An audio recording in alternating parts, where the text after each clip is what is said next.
You have done a deeper dive into what her record actually is on the border. What can you tell us? Yeah, it was really interesting. We keep hearing about Kamala Harris being the border czar, but that's not really what she was assigned to do. She was asked to look at the root causes of immigration, specifically in Central America, and we were able to basically do a report card on that. What did she do? When did her action, public action, largely fall off? And what were the results? So here's what we learned. Since rising to the top of the ticket, Vice President Kamala Harris's handling of the border under renewed scrutiny and attack. She was a border czar. She's done a horrible job. But the White House and Harris campaign say border czar is an unfair label. The job Biden assigned her in March 2021 was to address the root causes of immigration in Central America. Because we can chew gum and walk at the same time, must address the root causes that cause people to make the trek. After that announcement, Harris visited Mexico and Guatemala. While in Mexico, Harris forged an agreement that has led the U.S. to commit $4 billion in direct assistance to Central America and over $5.2 billion in private investment in the region from U.S. companies. The White House says those investments are creating jobs and have connected more than 4.5 million people to the internet and brought more than 2.5 million people into the formal financial system. But in Guatemala, she garnered pushback from immigration advocates for telling migrants don't come to the U.S. Do not come. You have a message for would-be migrants.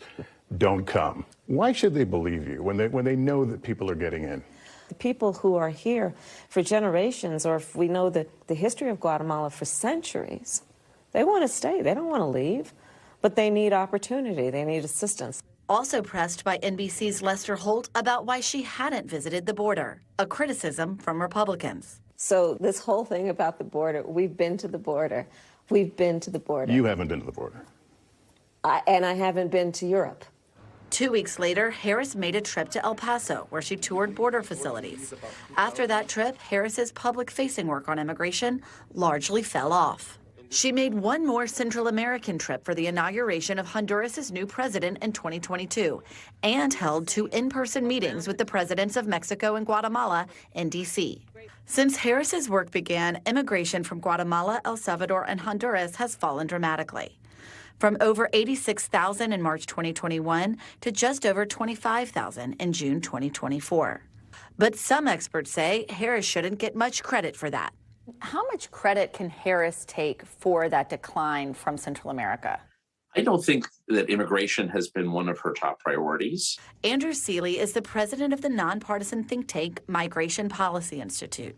I'm not sure how much Vice President Harris has been engaged in those discussions outside of the private sector part and some of the diplomatic work.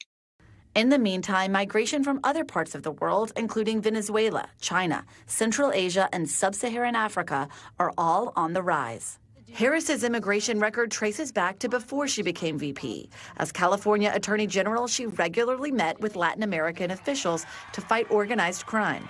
And as a senator in 2017, she led a group of Democratic lawmakers who threatened to withhold votes on a federal spending bill that did not include protections for DACA recipients. The nation's top Border Patrol union says some agents are unconvinced by Harris's record so far. What reaction does the name Kamala Harris evoke among Border Patrol agents? It's not a good one. A lot of people roll their eyes. Nobody's seen any results from her efforts.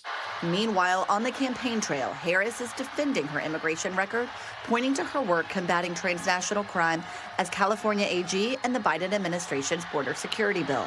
The border security bill that Donald Trump killed, and I will sign it into law. Julia Aisnley, NBC News, Washington.